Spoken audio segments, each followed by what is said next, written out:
Bonjour à nos investisseurs et aux amis des ressources Delta. André Tessier ici, votre président et chef de la direction. Ce matin, Ressources Delta a fait un communiqué de presse au sujet de nos nouvelles intersections à haute teneur sur la propriété de Delta 1 près de Thunder Bay en Ontario. Avec ce court vidéo, j'aimerais vous expliquer pourquoi nous sommes si excités par ces résultats ici chez Delta. Avant de débuter, s'il vous plaît, lire notre paragraphe sur la mise en garde concernant les déclarations prospectives afin de mettre en perspective certains des énoncés que je ferai pendant cette présentation. Bon, alors, je vais m'éclipser pour le reste de la présentation pour vous donner un écran complet.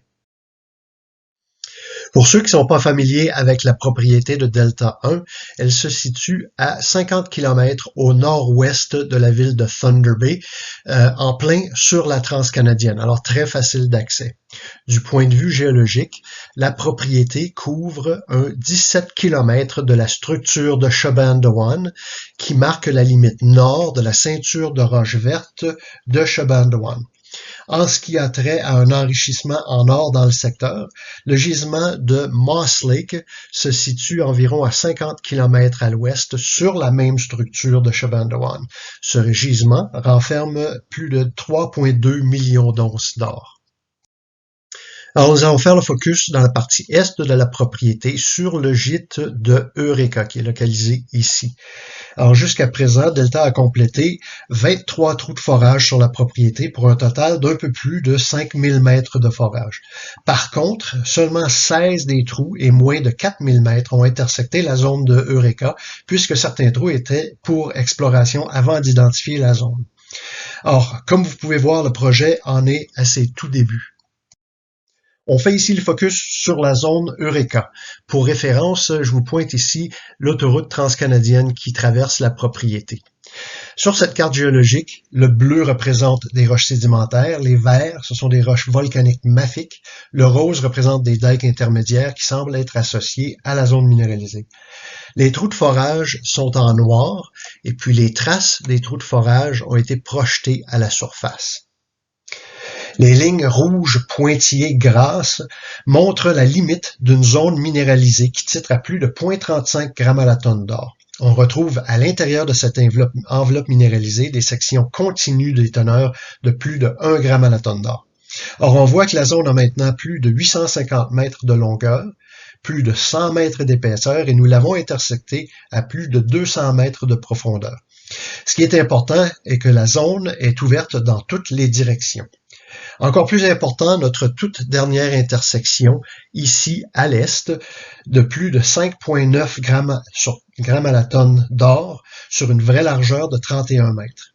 Inclus dans cette zone sont des valeurs aurifères de très haute teneur de plus de 2,3 onces à la tonne d'or. Cette intersection est très importante parce qu'elle ouvre la partie est de la propriété, là où la zone n'a jamais été testée. Pour mieux illustrer ceci, la prochaine image vous montrera une section qu'on dit section longitudinale verticale le long de la zone minéralisée, la trace grasse de A à B. On aura une vue du sud vers le nord et on verra les trous de forage comme des points qui représenteront les points de percée là où les trous ont intersecté le centre de la zone minéralisée. Voilà la section longitudinale verticale qui regarde vers le nord. La surface est ici. Alors, l'ouest est dans cette direction et l'est de l'autre côté dans cette direction ici. Les points noirs représentent les trous de forage de 2019 et 2021 et les points rouges représentent les trous de forage de 2022 que nous venons d'annoncer dans ce communiqué de presse. Les teneurs en or ainsi que les épaisseurs sont écrits sur le côté des points d'intersection. Encore, on y voit la zone minéralisée s'étend de la surface à plus de 200 mètres de profondeur sur une longueur de plus de 850 mètres. Et la zone est ouverte dans toutes les directions. Le plus important, par contre, ce sont ces deux trous de forage à l'est ici, qui à date ont les plus hautes teneurs et qui semblent indiquer un enrichissement en or vers l'est, un endroit qui n'a jamais été testé par trou de forage. Avec l'or visible qu'on a vu dans les trous 18 et qu'on voit sur les photos, nous avons engagé une autre foreuse qui a implanté 2 trous respectivement à 50 mètres et à 100 mètres à l'est du trou 18. Les carottes de forage sont présentement acheminées à notre carothèque où ils seront décrits et échantillonnés. Alors, je vous invite à rester à l'écoute de nos nouvelles puisque ces résultats devraient sortir d'ici environ 2 mois. Nous vous garderons aussi au courant de notre prochaine phase de forage qui est très clairement nécessaire à Delta 1. J'espère que j'ai su vous communiquer combien nous sommes encouragés par ces nouveaux résultats à la propriété de Delta 1. Assurez-vous de nous contacter si vous avez besoin de plus d'informations ou visitez notre site web au www.deltaresources.ca.